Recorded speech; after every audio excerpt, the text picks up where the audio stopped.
Nalo baraza la wazee wa jamii ya Kikuyu limepinga pendekezo la kurekebisha katiba kupitia kura ya maamuzi itakayofanyika kwa wakati mmoja na uchaguzi mkuu wa mwaka 2027.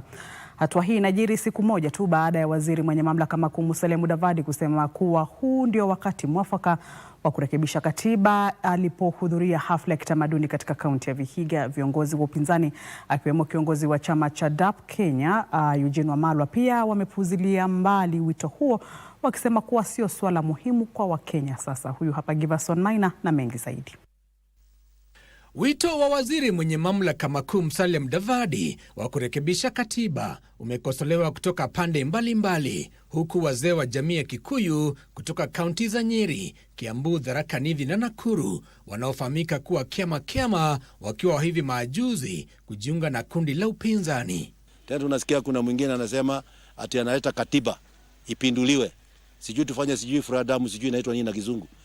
Hiyo sisi hatuwezi kubali. Hata tumeambia Mungu hivyo hivyo. Mungu sikubali hawa watu wapindue katiba. 2026, 2027 tupate haki yetu ya kupeana kura zetu, tuchague new leadership. Wakati wa maombi ya mwisho wa mwaka katika hafla ya kitamaduni katika kaunti ya Nakuru ambapo walifanya matambiko huku wakielekea mlimani, wazee hao pia walionya kwamba shinikizo za kura ya maoni kutoka kwa baadhi ya viongozi zinalenga kutimiza maslahi binafsi ya kisiasa. Wale wanafikiria mambo ya kubadilisha katiba ndio wajiendeleshe kwa utawala, viti wachukue kwa nguvu. Sisi tungesema sisi hatuna ukabila hapa Rift Valley, lakini tungeomba wote wajue sisi ndio tuna msemo. Akipinga shinikizo hizo, mbunge wa Kaiti Joshua Kimilu aliapa kuhamasisha wabunge kukataa pendekezo hilo iwapo litawasilishwa bungeni.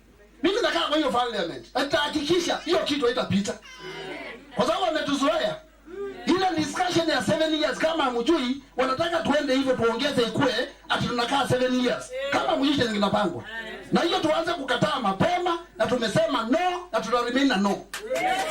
Naibu kinara wa chama cha ODM ambaye pia ni seneta wa Vihiga Godfrey Osotsi alitaja pendekezo hilo kwa njama ya kuongeza muda kwa baadhi ya wenye nyadhifa serikalini. I will accept a referendum that means good for the people of Kenya. But any referendum that is seeking to extend the life of the current president and us leaders, we will lead people to reject it. Giverson Maina, Darubini Wikendi.